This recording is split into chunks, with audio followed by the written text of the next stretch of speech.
Welcome back, dear friends, to Wisdom from Above. A long time ago, in a land of great wealth and prosperity, there was a rich man who owned vast estates. He had a steward who managed all of his affairs, overseeing the accounts and the workers. This story is found in Luke chapter 16, 1 to 13. This steward, however, was dishonest. He had been squandering his master's possession, and soon word of his dishonesty reached the master's ears. "What is this that I hear about you?" said his master one day. "You need to give an account of your management. If what I heard is true, you cannot be my steward any longer." Terrified, the steward knew that his days were numbered. He was about to lose his job. He thought to himself, "What shall I do? My master is going to take away my livelihood. I am not strong enough to do a laborer's work, and I am ashamed to beg." This man never worked with his hands in his life, since he used his mind at all times. Then a premeditated and cunning plan came into his head. "I will contact all of my master's businessmen and negotiate their contract." His plan was to lessen their debt so that they would be obligated to help him when needed. Acting in his own interest, he intentionally decided to make friends with his master's debtors, as though his master's wealth belonged to him. He thought that when he lost his job, because he knew that there will be no chances of him being rehired, these debtors would welcome him into their homes. One day he decided to pay each of them a visit. "What do you owe?" he said to the first debtor. 100 measures of olive oil," he responded. "Take your bill. Sit down quickly and make it 50.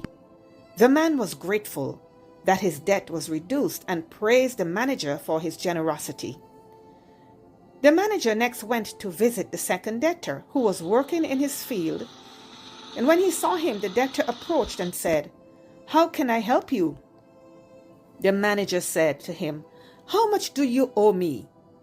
100 measures of wheat," he said. "Take your bill," the manager said, "and quickly sit down and make it 80. Again the debtor was overjoyed and thanked the manager for what he had done. He told him that what he had done was a great favor. When the rich man found out what the steward had done, he couldn't help but admire his cleverness, although it was all done with dishonesty. This steward acted wisely because he knew that when he lost his job, he would be out in the streets and would need help. Jesus told this parable to teach an important lesson.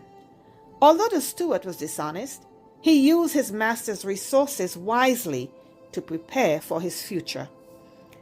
This has profound implications for people who profess to know the Lord. We are to use the things of this life to benefit us in the kingdom to come.